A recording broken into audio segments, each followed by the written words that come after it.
Good morning, good afternoon, and good evening, and welcome to the Season Keepers, the show where the only two people we recommend keeping for the season is us. My name's Matt, aka Clean Sheet Wipeout. My name's James, aka SK James FPL. How you doing, mate? Yeah, pretty good. Good man.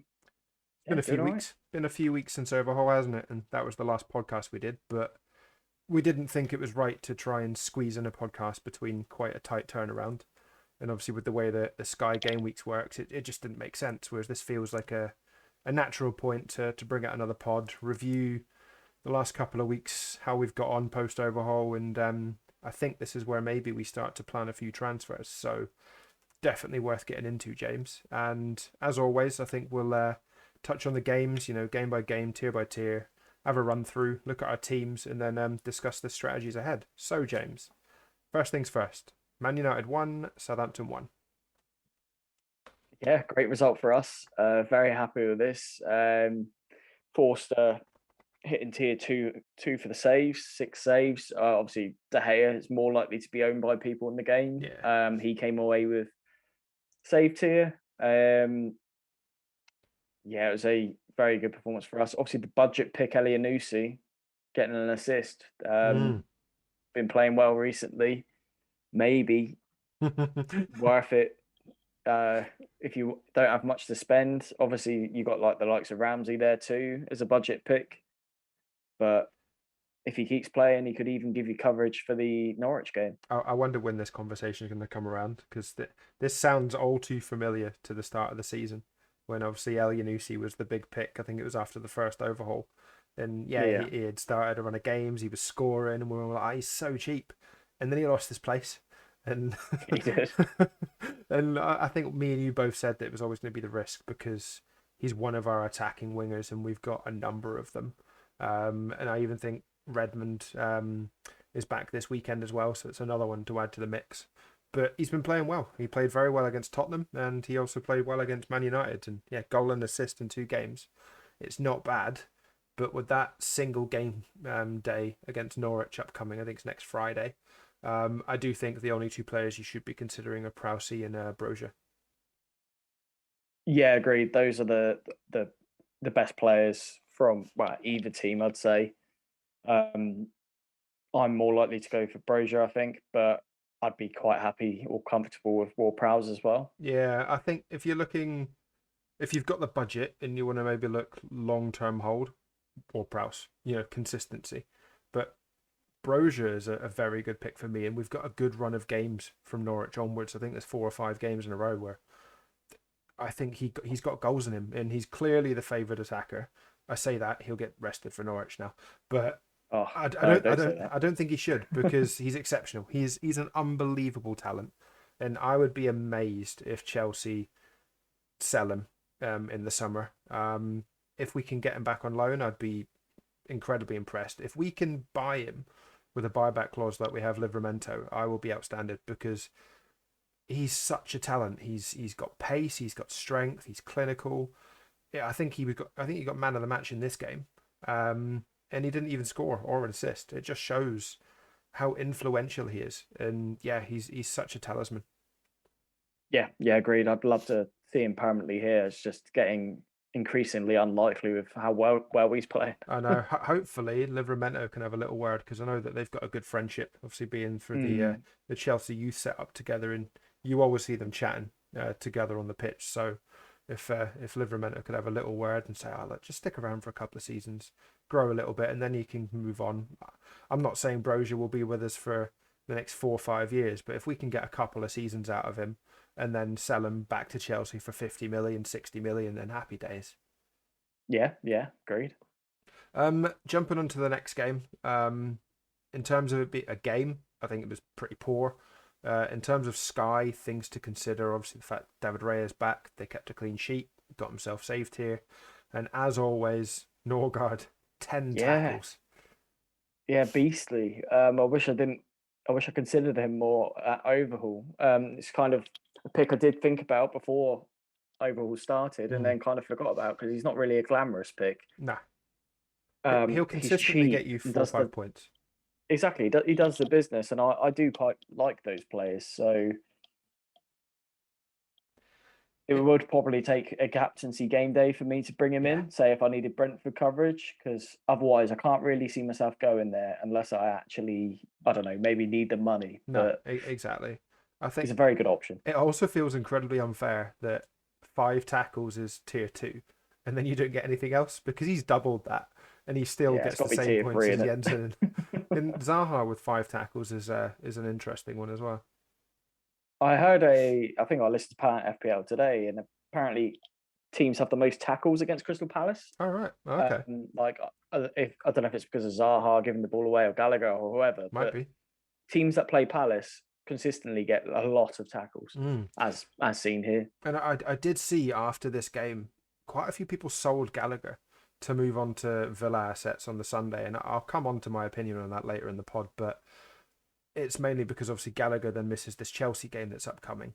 But then he's got a game after that midweek, so I find it a little strange personally. But yeah, we can discuss kind of moves that have been made and I was tempted. whatnot. I mean, I did mention it to you, but You yeah, you did, yeah. reminded me. Obviously, the Watford game, Yep. he could bang there and it would hurt. Yeah, 100%. So yeah, we'll speak about that in a bit. A game that obviously was surprising and yeah, probably plants a few seeds, given it's Everton Spurs have a single in a few weeks' time. Everton 3 Leeds 0. Fuck me, what a performance from Gordon in the Sky game. A goal, an assist, tier 2 shots, tackle tier, Yep. 4 tackles, not far off tier 2 tackles. Pretty much everything he touched went in because he's Yeah, only had 15 passes in the game. Great display from him. That's the sort of stuff you expect from KDB, not Gordon. Yeah. Oh, 100%. Yeah, so very impressed with that. Obviously, Calvert-Lewin not doing anything because he doesn't believe in scoring or assisting anymore. That's not, he just likes to get bloody sent off or own goals. Yep. Yeah, he doesn't like to put the ball in the back of the net anymore. And Richarlison thought he had a goal, but obviously it was then given to Gordon because it did come off of him. So he got himself the assist there. But Pickford, for instance, where were these clean sheets pre-overhaul when he was sat there in my second team just ticking along because he had these singles? Kept getting 2-pointers, and now he comes along with a fucking clean sheet, albeit didn't have to make a single save in this game, which says a lot for Leeds. Yeah, rather out of character for them to have so little shots. Obviously 9 tackles from Ayling, but you're never going to really go for a Leeds defender. Just they concede too many. No, and slightly frustrating for those of us that are on Rafinha, and there's a lot of us that do have him. Obviously, subbed at half time in this one. Dubbed as tactical by Bielsa, which was interesting. I was going to say, why was that? It's not an injury, though. No, not an injury. It was just he wanted to, I think, move James out onto the wing and put Roberts up top, which is what he did. Leeds fans were baffled. I think football fans were take baffled. Off your best player. Yeah, exactly. I don't know. He's played a lot of games recently. He went away, obviously, and played for Brazil, but yeah, he might look a little bit out of sorts, but he's your best player at the end of the day. Just try and find a way to reinvigorate him, not sub him off, because I don't know what his attitude's like, and he may well take exception to it and then think, oh, well, really? Like, you're going to take me off and then we lose 3-0? Come on. But hopefully that isn't the case. And with this upcoming double for Leeds, fixture-wise, Rafinha's got 2 good opportunities, albeit against tougher teams. I think he can perform on any day if he's feeling on it, and hopefully he can get a couple of returns would be nice. Yeah, it'd be good for you. Jumping on to what was a massive haul for one Brighton defender that is incredibly popular in the game. It was Watford 0, Brighton 2. Yeah, I was so close to actually captaining Webster in my stronger team. I did it in my weaker team, which obviously was paid off big time with the goal, the clean sheet, fair play, shot tier. But yeah, I had Bruno in the other team, so I just went for Bruno. But yeah, it's now another goal because he scored fairly recently as well from a corner before. So Webster's doing the business at both ends really. Yeah. Very impressed. Very impressed with him, to be honest. It was a bit of a shame to not see him have hit passing tier, but you can't complain with that return. 7 away. Yeah, it was surprising to see him, not even hit tier 2, but yeah, given he got shot tier and the goal, Like you We'll said, let him off. we can't really complain.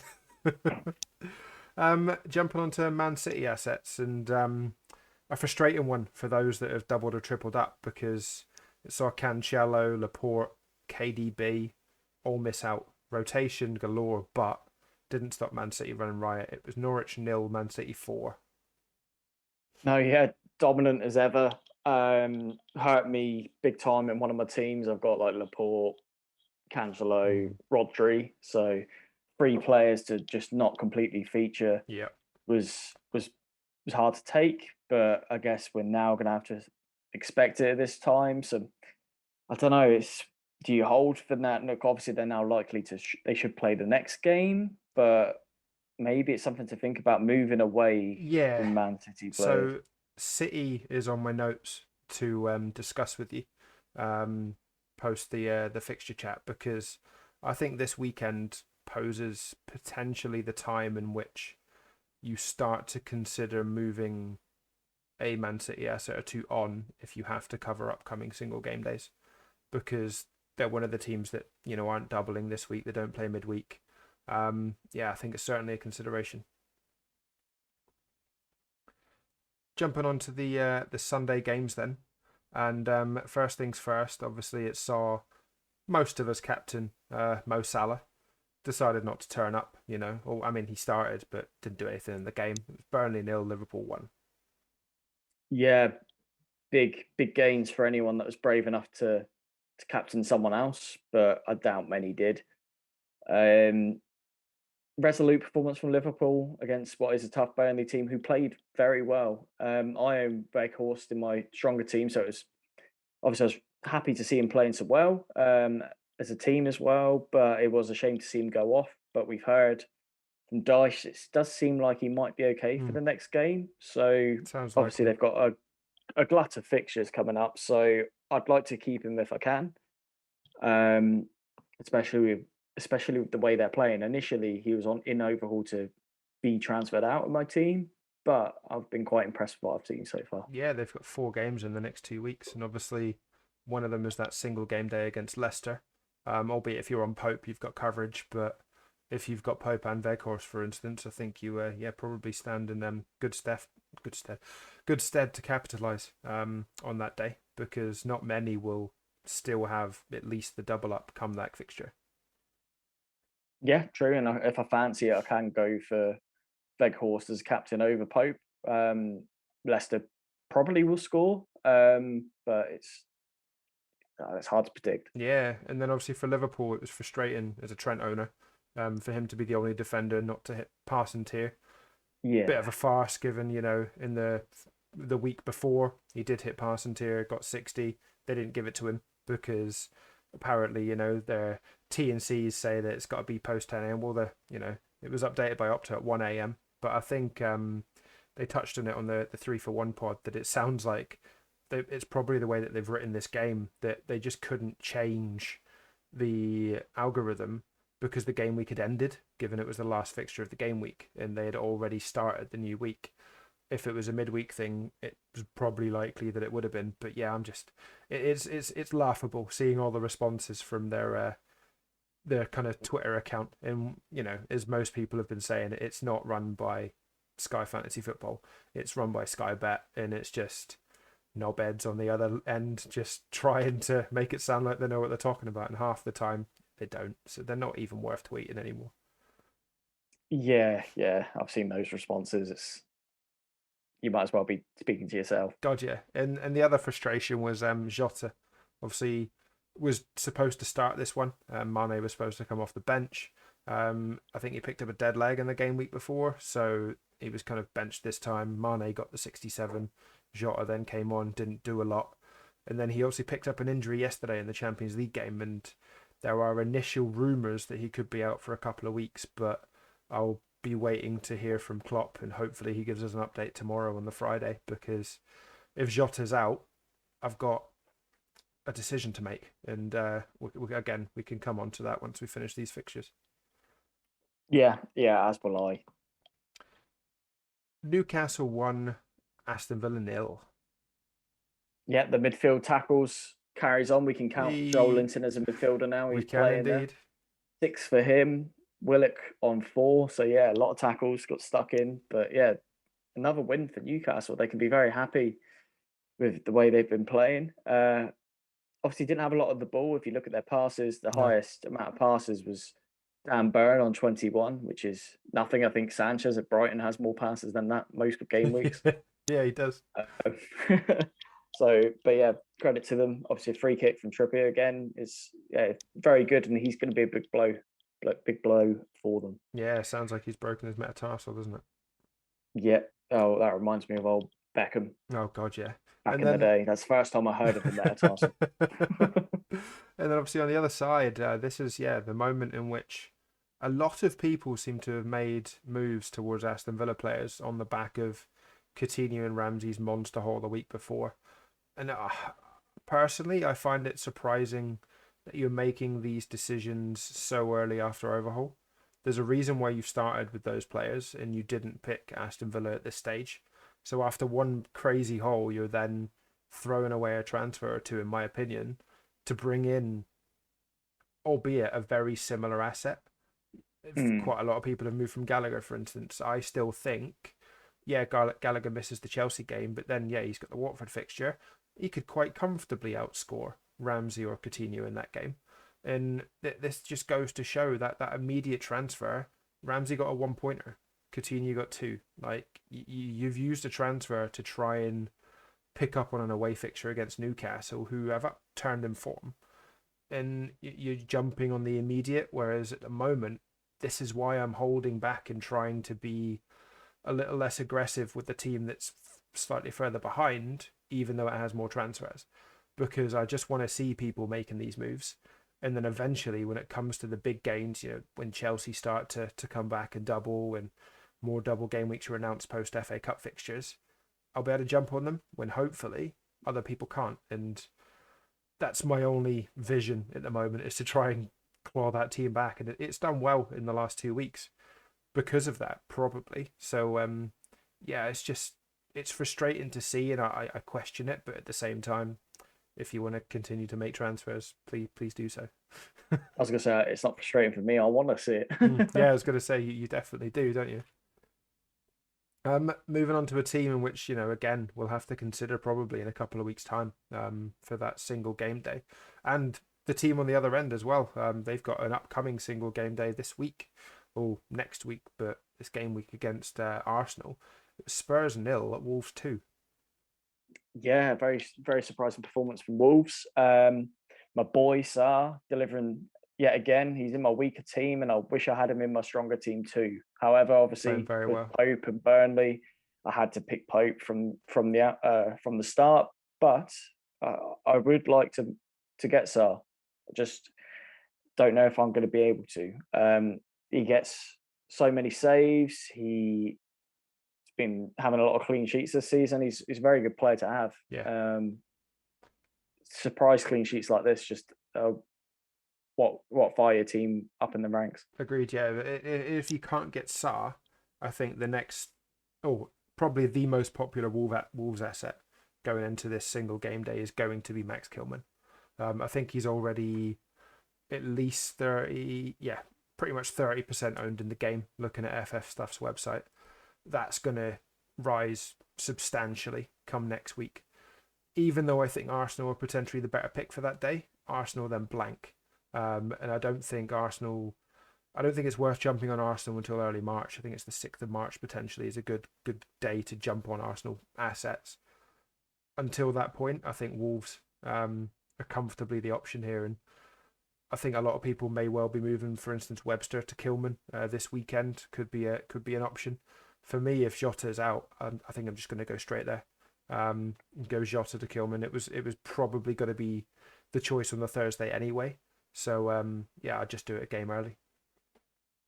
Okay, fair enough. Yeah, I may consider something similar for my team, or I might go like for like, go for an attacker. Could even obviously go for Jimenez. Yeah. Would be a bit of a left field pick. Certainly would. But I mean, he picked up man of match in this game, or Sky man of the match. Didn't get an attacking return, but got himself a 10-pointer. And given he his scored. Kilman. Oh, I thought you meant Jimenez. Oh no. So Kilman got man of the match.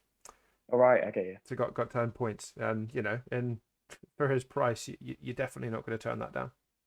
No, yeah, I've got my eye on Kilman big time. Whereas obviously on Spurs side, I think the two most popular picks are going to be Kane and Son.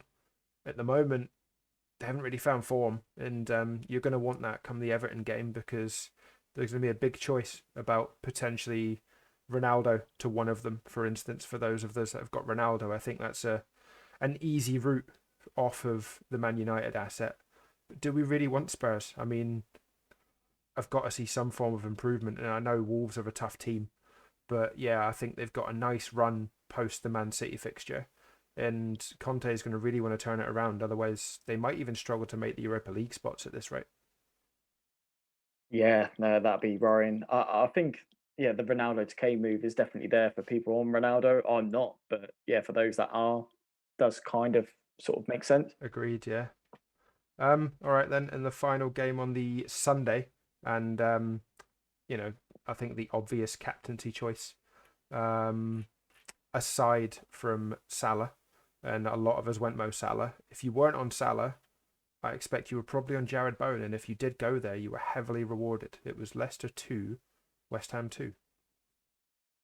Yeah, the man's banging form and just can't stop scoring and also getting assists Yeah, as well. It's sensational stuff. He's just sat there comfortably. He's doing what Antonio should be doing, yeah, basically. And it's a surprise that Bowen can get so many returns and Antonio's not really involved in yep. most of them. No, I know he's not really involved in the game at all, which is Just a surprising. passenger. Yeah, Yeah. it's strange to watch as well because Antonio's still the centre forward. He's still leading the line and pressing from the front, but Bowen just seems to be the one that kind of runs beyond, gets into the right places at the right time. He's always in the box when a ball comes in from one of the wings, and he's just there. Yeah, head volley, he's on it. And yeah, I think if you're not on Bowen, and most people are, I think it's 97.6% in the top 1K. Says a lot because yeah, the man's on fire, and you run a massive risk if you go against him. Oh yeah, yeah, big time. And on the other side of Leicester, obviously they've got that single against Burnley, and they will have a lot of doubles um, organised towards the latter end of the season. Um, the likes of Yuri Tielemans and Madison potentially could be very good options. James Justin, unfortunate, he's just come back from injury, went off again, injured in the 31st minute. Didn't look great. Haven't seen an update yet, but I'd be surprised if it's short term. And at the moment, obviously, while Vardy's out, Tielemans is on pens, and he put the pen away very well. Yeah, I think if you're don't have any coverage for that Leicester Burnley game, I think Tielemans would be your go-to. Yeah, Obviously, even without pens, he's quite reliable in terms of passing and tackle tier, yeah. the odd assist. He's a very good player to have. And the other thing to touch on just before we move on from this game that just amused me was the fact that Leicester were winning 2-1. They bring on Yannick Vestergaard. There is then a corner, and up steps the mighty Craig Dawson to make it 2-2. It's like you bring on Yeah, Yannick and you're just destined to concede. yeah. For a very tall bloke, he's not actually that good in the air. Nah, well, we did say when we sold him that we've sold the right defender. Uh, Mm. I'm amazed that Leicester We went pulled for their him. pants down. Yeah, 100%, yeah. And we're laughing. We've got Salisu, for instance, has been exceptional this season. Now, would he have been given a chance if Vestergaard was still there? Not sure, yeah. but I For think, half the price of yeah, Vestergaard as well, I think. exactly. I think he's a far better player.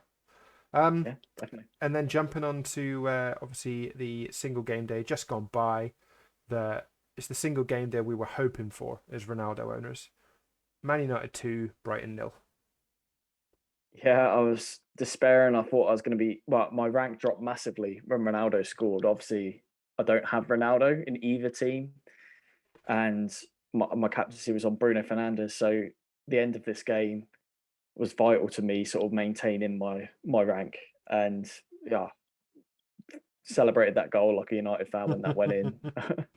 And also shat myself when Dunk got that red card because I first thought it was Webster.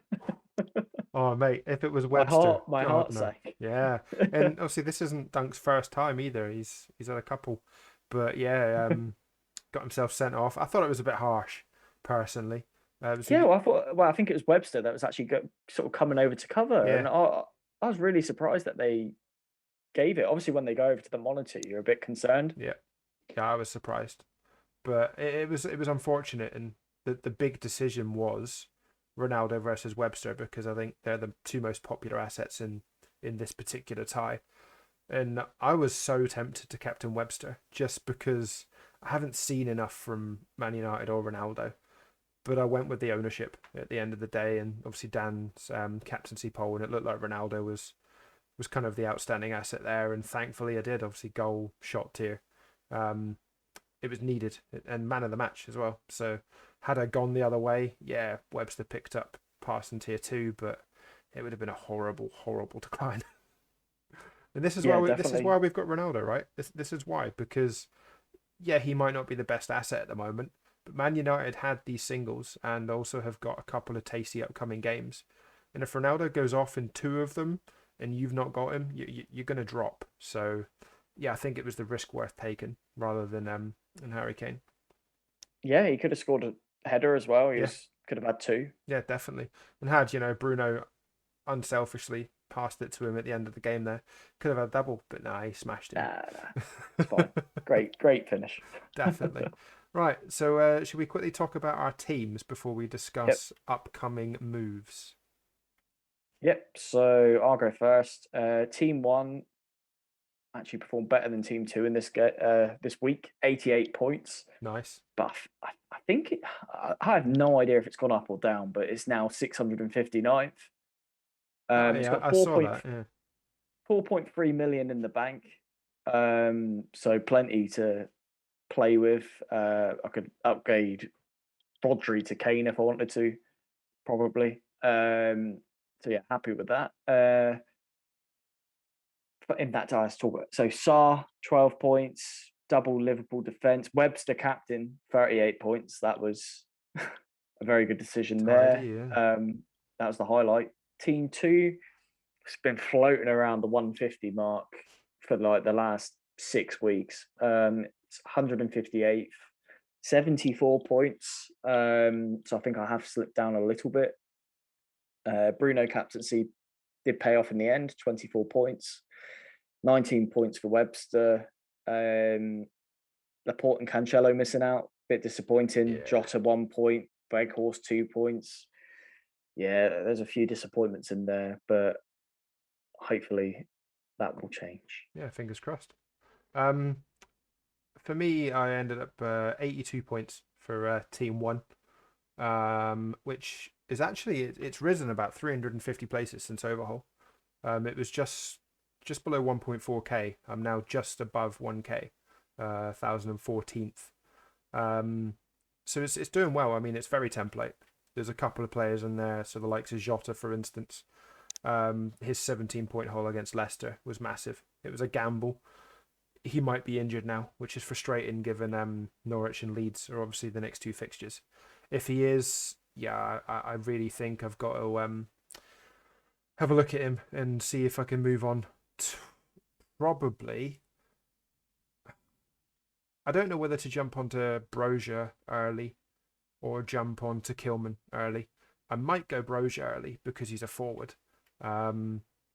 Just because I think Brozier potentially outscores Kilman this weekend, given Wolves have got Leicester, and I could see Leicester scoring. Whereas I think Brozier could score against Everton. But Yeah, that's a good then, point, actually. so I'd then probably move to Kilman just on the 24th. The other debate could be, however, and this is the one I wanted to mention to you, was Man City. So there is a debate that obviously Man City play Spurs 5:30 on the Saturday. You could then move to Kilman from Laporte, and you get the Sunday the 20th fixture. You then get the 24th game in, and then you also get. So it's effectively a three for nothing, because you're going for the captaincy. And then on the 26th, obviously Man City then play Everton. But with rotation, do you really want to have two or three Man City assets at the moment? There's nothing to say that one of them might not be rested against Everton. And if you've got Cancelo, you're never going to captain Laporte. So yeah, you might get the 10 points, but that's pretty much what it's going to be. So the decision could be there that you just go for the Man City to Wolves asset this weekend, frees up some funds, and you get the 3 for nothing on Wolves. Yeah, it's definitely something I'm going to consider. I'm on Cancelo and Laporte, and yeah, as you say, you're probably not going to captain Laporte while you've got Cancelo, because Cancelo can just hit any tier. Yeah. So yeah, it's a great opportunity. I think if you're going to do it, you've got to do it after that game, I'd say. Yeah. I think that's the best opportunity, and it's the same with Trent, for instance. I'm sat there with him, and he is effectively a placeholder for then moving to Chelsea defenders, because once again, when I've got Salah in the team, I'm not going to captain Trent. So given Trent's price up at 10.5 million, the Chelsea defenders are 9. So I think they're going to become very popular when they start to come back and start to pick up their games again and double, because their defenders are so cheap. I think Thiago Silva is even cheaper than 9 million. Rudiger's about 9. So you've got the double, potentially even the triple up if you want to go Mendy, of Chelsea assets. And if you've got the transfers there to hand, it's teams like that I think you want to be targeting. Yeah, definitely. I think it's Chelsea when their run sort of starts, and those sort of single captaincy days. Obviously, Wolves are in quite a few of them. Wolves and Saints are going to be the players that I'm probably going to have to bring in players from. Agreed. And yeah, as we said, it's probably good, like Kilman, Brozier, James Ward-Prowse, maybe Jimenez. Yeah, and again, they are very template players, but I think at the moment that's not a bad thing. There are a lot of people that have, say, started with Kilman, for instance, or started with one of Brozier or Prowse, and they're probably well set. But for those of us that haven't, I feel like I've got the gain on Jota there, just thanks to that 17-point hole. It's more than I expected.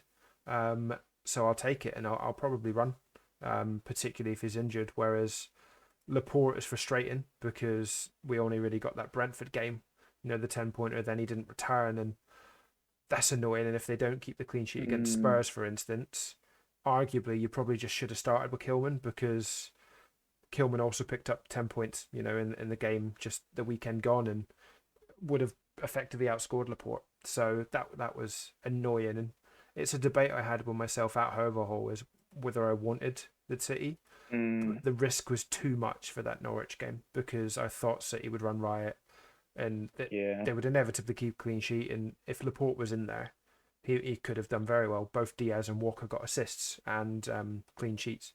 Could have easily been Laporte. So yeah, it was kind of risk versus reward in that case.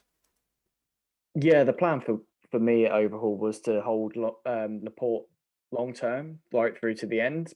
But we could see more of this rotation, and it's just too painful to see. Agreed. Yeah, definitely. So I think this weekend, we're going to see teams probably making a couple of moves to cover these upcoming singles. Obviously, Thursday the 24th, Friday the 25th. And then from then, maybe reassessing and waiting for those Chelsea fixtures to come around. Yeah, definitely. Plenty of transfers, I reckon. Yep. I mean, Ian Parron's making a lot of transfers, so stuff's going down. Yeah, definitely, exactly. I've seen his Twitter posts. Right then, well, I think that draws the pod nicely to an end there. So all we have left to say really is good luck for those moves. Fingers crossed they all pay off for both us and yourselves. And as always, it is a goodbye from me. And goodbye from me. Cheers, guys.